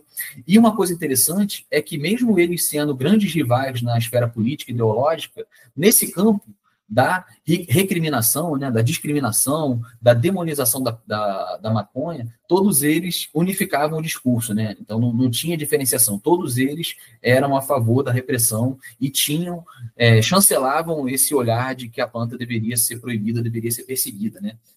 Então eles vão estar se utilizando da maconha para desqualificar os seus adversários políticos, né? Então eles vão condenar o político liberal, ele vai falar mal do político trabalhista, dizendo que ele estava entorpecido pela maconha, que ele era um sem noção, e que ele era um desqualificado porque ele tinha uma relação com a maconha, né? Que ele estava. Então a maconha aparece nesse contexto de que a pessoa que faz uso, ela se desqualifica para algo importante, ela perde a noção das coisas, né? Ela se torna débil moralmente, né? Então, a maconha vai aparecer em vários contextos de uma coisa fantasiosa, de uma ilusão, de algo fora da realidade, que leva ao delírio. Então, ela está sendo usada nesses contextos para associar o desafeto político ao uso da maconha para desqualificar ele, né? Então, é interessante encontrar essa representação negativa também, né? E um exemplo disso é essa figura, que é o que eu pude encontrar na minha pesquisa, que é o Duque da Maconha, que era uma figura, que era uma liderança sindical do Porto do Rio de Janeiro, né, uma figura importante na organização dos trabalhadores do Porto do Rio, e o nome dele era Horácio Duque de Assis, e esse cara ele vai se tornar uma liderança política importante do PTB, nesse período, né, que era o Partido Trabalhista, que era o partido do Getúlio Vargas e do Jango, do João Goulart, que foi ministro do Trabalho nesse período, né? E o Horácio Duque de Assis, ele tinha uma ficha na polícia por registro de posse de maconha. Então, quando os seus adversários políticos tomam conhecimento disso, ele passa a sofrer um linchamento moral na imprensa de todos os veículos, né, praticamente, tirando o veículo do jornal trabalhista, né, do Rio de Janeiro, que era o Última Hora, que era vinculado a essa facção política, mas os jornais liberais, os jornais conservadores, os jornais comunistas, todos eles descem a lenha no Duque de Assis, se referindo a ele como o Duque da Maconha e desqualificando ele de todas as maneiras, né? Chamando ele de maconheiro, de traficante de maconha, de agitador, de pelego, de desclassificado, irresponsável, cafajeste, desordeiro, comunista e todas essas representações que estão listadas aqui, né? E sempre associando ele a essa figura desqualificada, sem noção, doidona, né? Como a própria charge aqui representa ele com cigarrinho na boca. O Duque da Maconha sofreu um linchamento midiático na década de 50 por ter sido associado ao uso de maconha. Esse trabalho do Duque da Maconha eu publiquei em um artigo com um colega meu da história também, o Arthur Silva Lins, que é esse artigo que a gente publicou numa revista de história da Unirio, que é o Duque da Maconha, e as representações da cannabis na imprensa, uma história do estigma social da planta, dos seus usos políticos. Então, quem tiver interesse em conhecer um pouco mais desses usos políticos para desqualificar adversários em relação à planta, recomendo a leitura desse trabalho aí, é fácil de encontrar na internet. E aí, a partir da década de 60, né, nesse período da década de 64, a partir do início da ditadura militar no Brasil, né, até ao fim da ditadura, né, a gente vai encontrar principalmente duas representações da planta dentro desse contexto de criminalização, né, que se diferenciam, né? Uma delas é uma representação vinculada à contracultura, né? Então é essa representação da planta nesse contexto dos doidões, dos hippies, do paz e amor, do desconectado da realidade, né? Da pessoa que vive uma fantasia, uma ilusão, do haribô, do doidão. E a outra vertente é dessa que já vinha de antes, que é a da perseguição, né? Que é essa vertente policialesca da narrativa sobre a planta e da guerra contra os traficantes, contra os comerciantes, contra os usuários. Então, o que a gente vai ver se reproduzindo são esses discursos demonizadores e dentro desse contexto, né? Ou sempre desqualificando de uma forma boba, né, as pessoas vinculadas ao uso recreativo da planta, dos doidões, ou da coisa mortal mesmo, da perseguição e da guerra policial para impedir a criminalidade, né, e os traficantes e os usuários de maconha de se disseminarem no Brasil.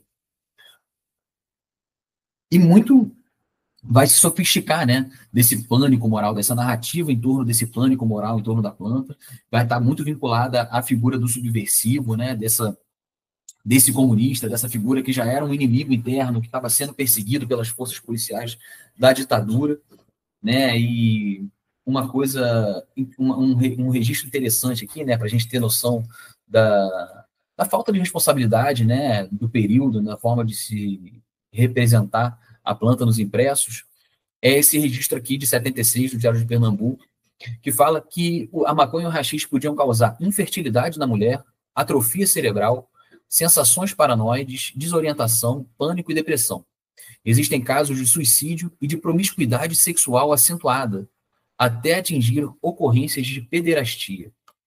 Olha a preocupação das pessoas, né? A preocupação moral em torno do uso da planta.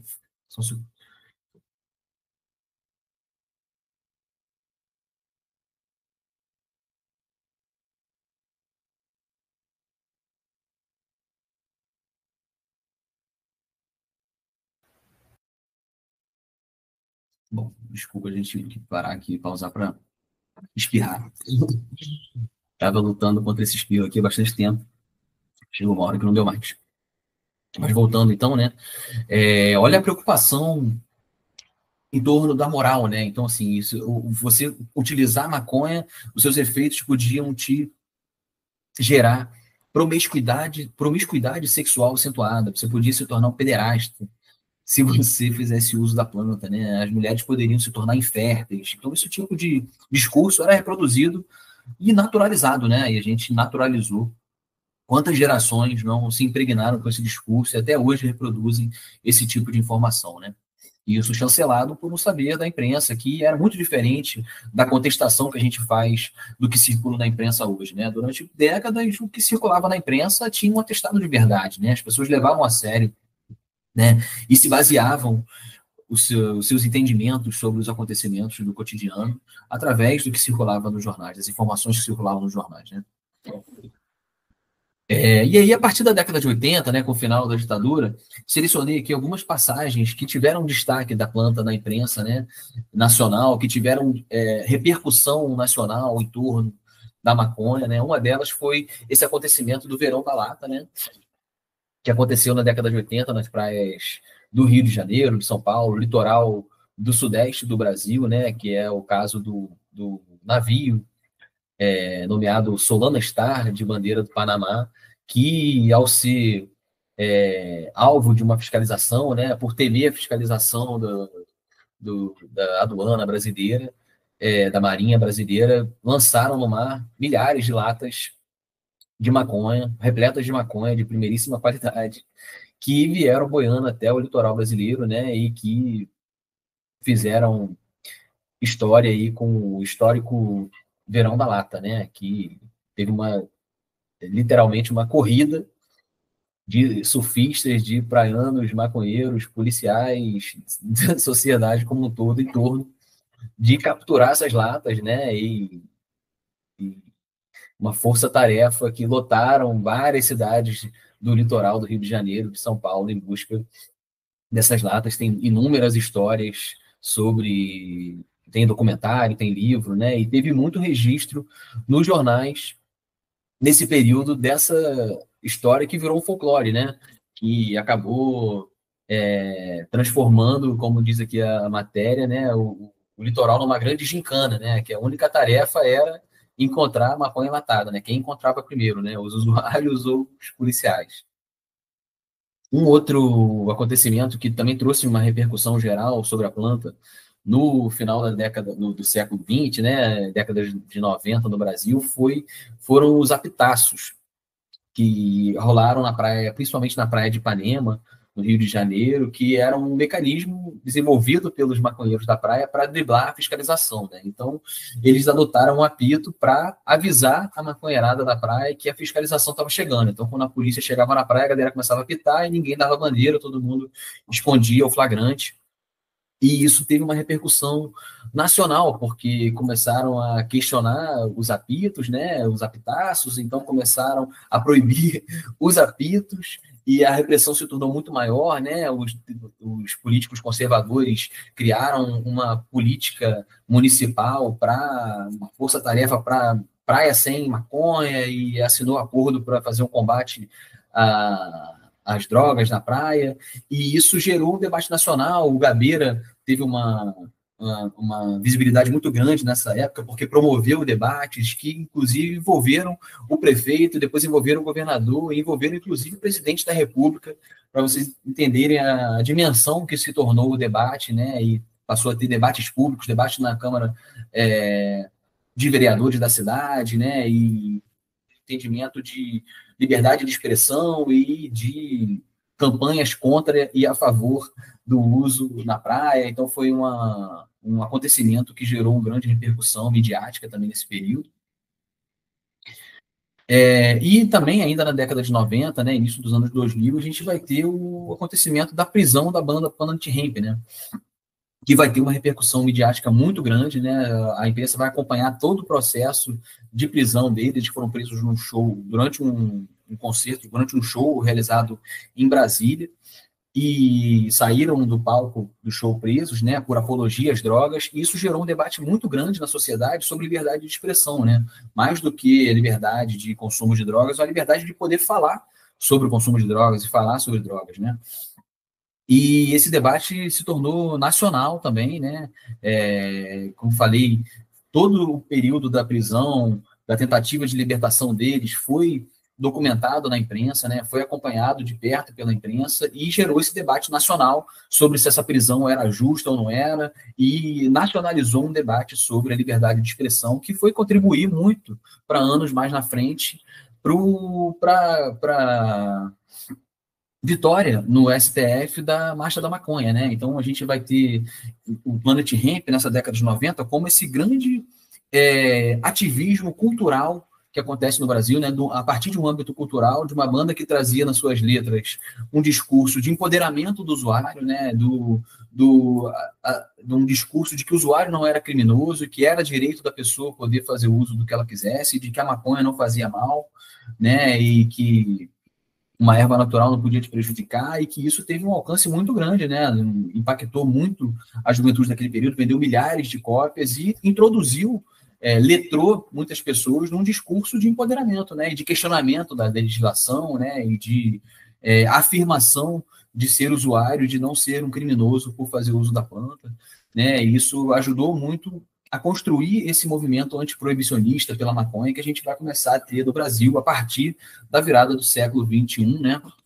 E a gente vai ter o desenvolvimento, a gente vai ter a primeira marcha da maconha acontecendo no Brasil, no Rio de Janeiro, em 2002, né? Então já são 23 anos que a gente tem marcha da maconha no Brasil.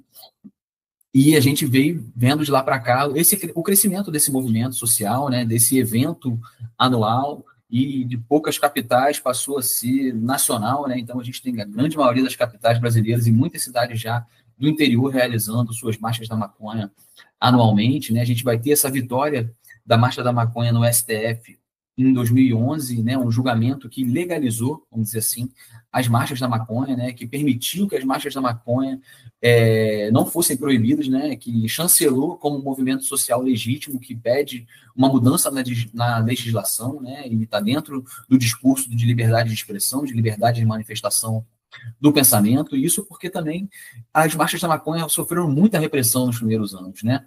Então, de 2002 até 2011, foram vários episódios de repressão brutal da polícia às marchas da maconha, em muitas capitais, muitas cidades conseguiram, em alguns anos, proibir a realização da marcha da maconha na justiça, e esse julgamento no STF garantiu essa vitória, né, que permitiu que as pessoas pudessem falar sobre maconha no Brasil, pudessem usar uma mulher com a folha de maconha, uma camisa que fala sobre maconha, e que isso não é apologia ao crime, né, e sim reivindicar, lutar por uma nova política, por uma transformação na forma da gente lidar politicamente em relação à planta, né. E aí a gente vai ver nesse início do século XX, né, nessas primeiras décadas, desculpa, do século XXI, o crescimento do ativismo em relação à planta como um todo, né.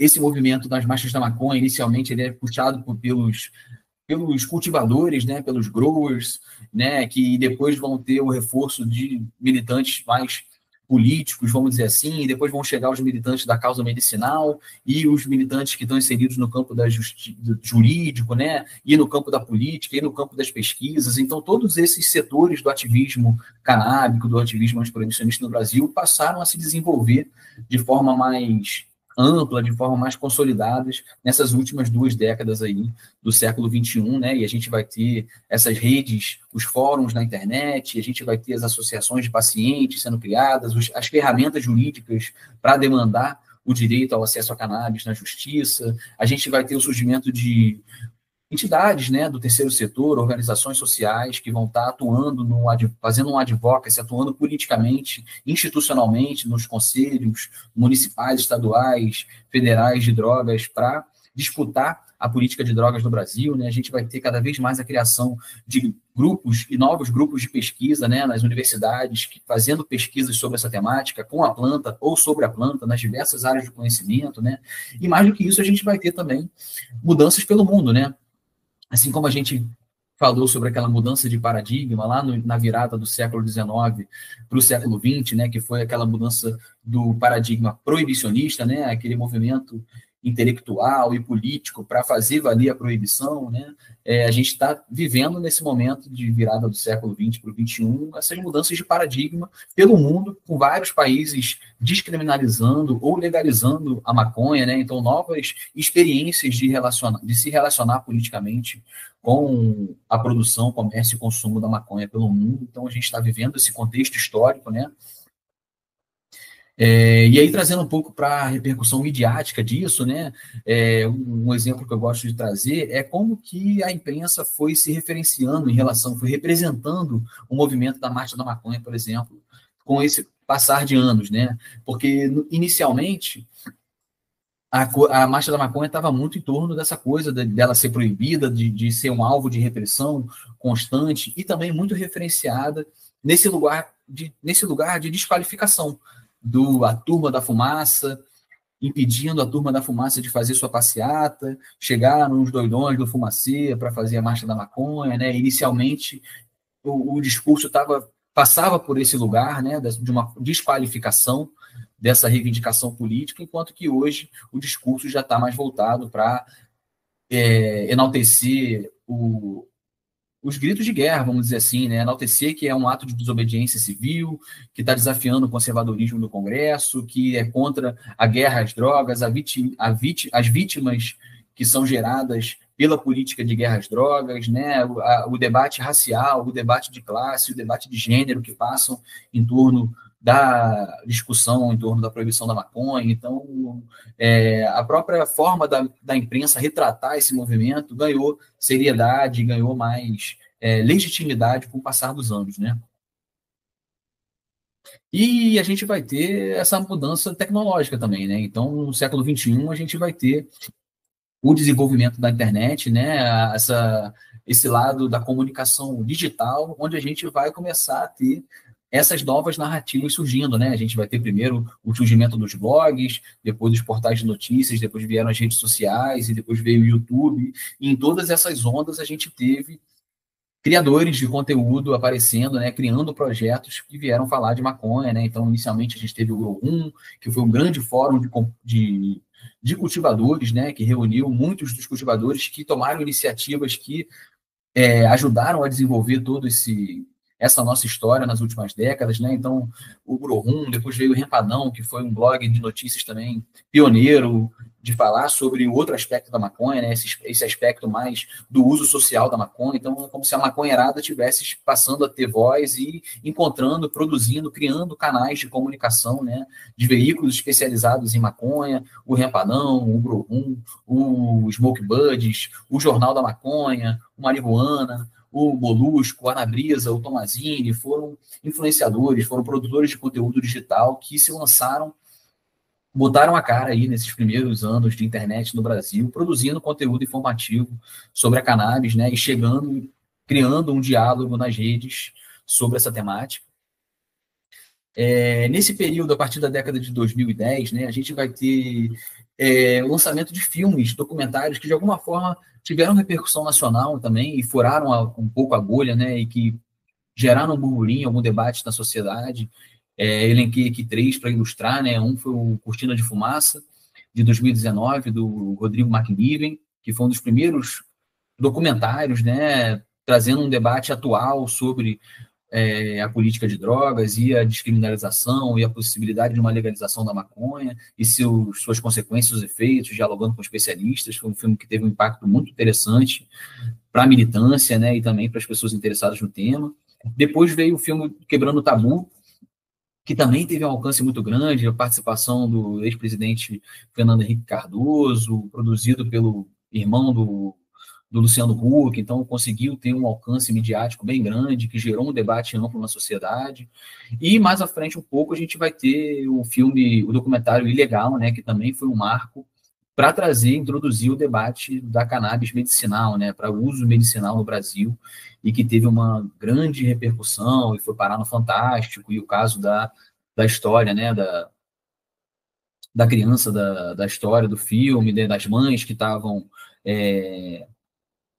se arriscando, né, cometendo crimes para garantir a saúde, a sobrevivência dos seus filhos. Então, um filme que teve uma repercussão muito legal na mídia também, né? E a partir daí, de 2014, a gente vai ter essa virada para o medicinal, né? Então, a gente vai ter um grande alcance do debate em nível medicinal no Brasil, que vai ganhar uma força no Brasil, uma abertura que os outros debates não conseguiam ter, né? Então, o acesso a cannabis para fins medicinais, a criação das associações de pacientes, de todo esse movimento de demanda na justiça por habeas corpus e por direito ao acesso ao medicamento ou ao cultivo para produzir o próprio remédio, né?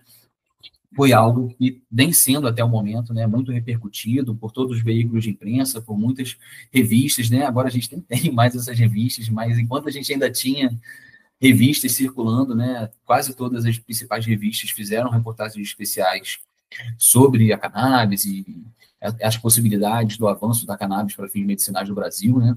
E de 2015 para cá, principalmente, a gente vai ter nesse universo da comunicação a criação de vários projetos específicos, né? Especializados em cannabis. Então, grandes veículos como Folha de São Paulo, Revista Veja, o Globo, criaram sessões específicas, né, com colunistas específicos para tratar, para cobrir só o tema da cannabis, do mercado que vem se desenvolvendo da cannabis no Brasil, né? Foram criados vários veículos especializados somente para cobrir o mercado e o universo da cannabis medicinal, né? Sites especializados em cannabis medicinal, surgiram vários e estão em operação até agora. Surgiram vários podcasts, né, principalmente a partir da pandemia, né, que deu esse boom dos podcasts. Então, hoje são dezenas, centenas de podcasts sobre a cannabis especificamente, tratando do tema, e milhares de produtores de conteúdo, né? Hoje a gente tem vários influenciadores canábicos, produtores de conteúdo nas redes que produzem conteúdo sobre vários temas específicos, né? Então, conteúdo de medicina e saúde, conteúdo de cultura e entretenimento, conteúdo jurídico, conteúdo artístico, conteúdo científico, e por aí vai, né? Tem muitas possibilidades de muitas pessoas atuando dentro desse mercado da comunicação e comunicando, informando, educando as pessoas sobre a cannabis e seus muitos atravessamentos no Brasil, né? E aí falar um pouco do meu projeto, né, assim, que tenta agregar um pouco disso tudo, né? Esse projeto ele nasceu muito por fato dessa minha pesquisa, de pesquisar sobre cannabis na imprensa, né? Então eu estava documentando todos esses registros da cannabis aparecendo na imprensa nos jornais do passado, e eu, em algum momento, comecei a catalogar as notícias do presente também, criei um agregador de notícias sobre cannabis que estavam circulando nesse nosso presente, pensando muito que eu poderia, em algum momento, fazer comparações, né, com o que eu estava criando nesse meu banco de dados das notícias do passado, com o banco de dados das notícias do presente. Eu poderia identificar o que mudou nos discursos, né, o que mudou nas narrativas, mas acontece que o projeto, apesar de ter sido criado com esse intuito de pesquisa, ele acabou virando um projeto de comunicação mais amplo, e a gente criou, a partir daí, né, vários outros conteúdos, não só compilar essas notícias e categorizar elas no nosso site, para facilitar o acesso às pessoas que estão buscando informações sobre cannabis, mas aí a gente criou um podcast para a gente debater de forma mais aprofundada esses temas com especialistas. A gente começou a produzir newsletters para compilar essas informações de forma mais facilitada para quem quisesse conhecer, acompanhar o tema. Passamos a fazer cobertura dos eventos canábicos no Brasil. em formato de mini documentário, dialogando com as pessoas, produzir conteúdos em vídeo, né, informativo para as redes sociais. Convido vocês a conhecerem, é uma proposta para quem tem interesse realmente de estar por dentro, se atualizando com o que está circulando e também se aprofundar, né, com debates interessantes, né, o Maconhômetro, a gente tem vários programas, um programa de debates, onde a gente chama especialistas para debater sobre algum tema que a gente considerou relevante, que circulou no noticiário nas últimas semanas. Tem uma sociedade que a gente dialoga diretamente com entidades do terceiro setor, organizações sociais do Brasil que trabalham com a pauta. Tem o Ciência, que a gente dialoga diretamente com pesquisadores que estão pesquisando sobre a cannabis e a política de drogas nas universidades, né, que tem esse objeto como objeto de estudo para fazer pesquisa nas universidades brasileiras, que estão produzindo conhecimento científico sobre a cannabis do Brasil. Tem uma outra imprensa que a gente dialoga com jornalistas, né, que é interessante para quem tem interesse em conhecer mais desse universo do jornalismo canábico, da cobertura da imprensa sobre o tema, né? Então, numa outra imprensa, a gente conversa com jornalistas, setoristas da cannabis, especializados em cannabis, que estão produzindo essas matérias que a gente consome sobre o tema no Brasil hoje. Tem uma outra Aperto Rec, que é mais voltado para a gente dialogar com esses produtores de conteúdo, com esses youtubers, instagramers, produtores de conteúdo em geral, artistas, cineastas, desenhistas, produtores de games. A gente já conversou com todo tipo de gente que conversa com a temática da cannabis de alguma forma ali. Uma muito política, que é mais voltado para a gente dialogar com mandatos políticos, né, que estão propondo projetos de lei sobre a temática, ou candidaturas que estão se candidatando nas eleições com propostas antiproibicionistas, e uma outra educação, que é mais voltada para o campo da educação, para dialogar com os professores, com secretários de educação, com pessoas que estão inseridas dentro do contexto da educação, para pensar o debate sobre a maconha, as drogas, pela perspectiva pedagógica, né? Como que a gente dá repertório para os professores e para os profissionais da educação para lidarem de uma maneira mais honesta e assertiva quando forem levar esse tema para os espaços pedagógicos. Convido vocês a conhecerem o Maconhômetro, que vou trazer também, antes de encerrar, algumas recomendações, sugestões de leituras, né? Claro, esse livro aqui, que foi um pouco da base do que eu trouxe para vocês hoje, que é A Maconha no Brasil através da imprensa, né? Cânhamo, cannabis, pango e diamba nos jornais antes da proibição, no Brasil, de 1808 a 1932.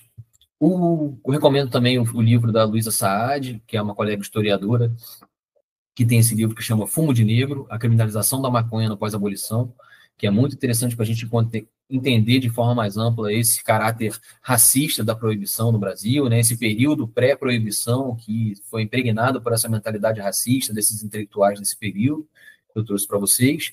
E vou recomendar também aqui o livro do professor Henrique Carneiro, que é professor de História na USP e é um grande especialista no Brasil na história das drogas, e que tem esse livro que chama Drogas, a História do Proibicionismo, né? Que, para além do proibicionismo da maconha, fala mais de outras proibições, de outras substâncias na história da humanidade. E aqui algumas recomendações de podcasts também.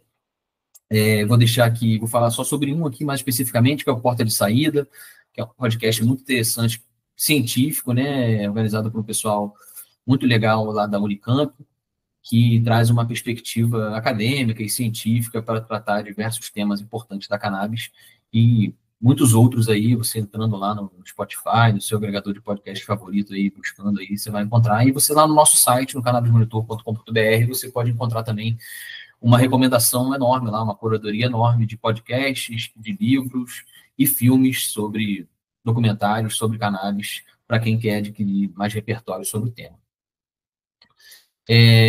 Antes de encerrar, né, assim, claro que consegui abarcar para vocês aqui todo esse caráter racista da proibição da maconha, né, como que isso veio aparecendo nesses últimos séculos na imprensa nacional, como que a gente se comunicou sobre a planta, né, lá no século XIX a gente tinha representações positivas sobre a planta para o seu uso industrial, para o seu uso medicinal, pelo fato da escravização, do sistema escravista, do caráter racista da nossa sociedade naquele período, as representações relacionadas à maconha no seu contexto de uso fumado pelos negros, desde lá do século XIX, já vinha sendo alvo de representações negativas, né, de perseguição, e isso vai se implantar, se efetivar de fato no século XX. A gente vai ter esse século XX inteiro aí com uma narrativa demonizadora na imprensa da planta, e a partir do século XXI a gente começa a surgir os movimentos contestatórios, né, narrativas divergentes dessa narrativa oficial que a gente vem construindo, mas ainda assim essa narrativa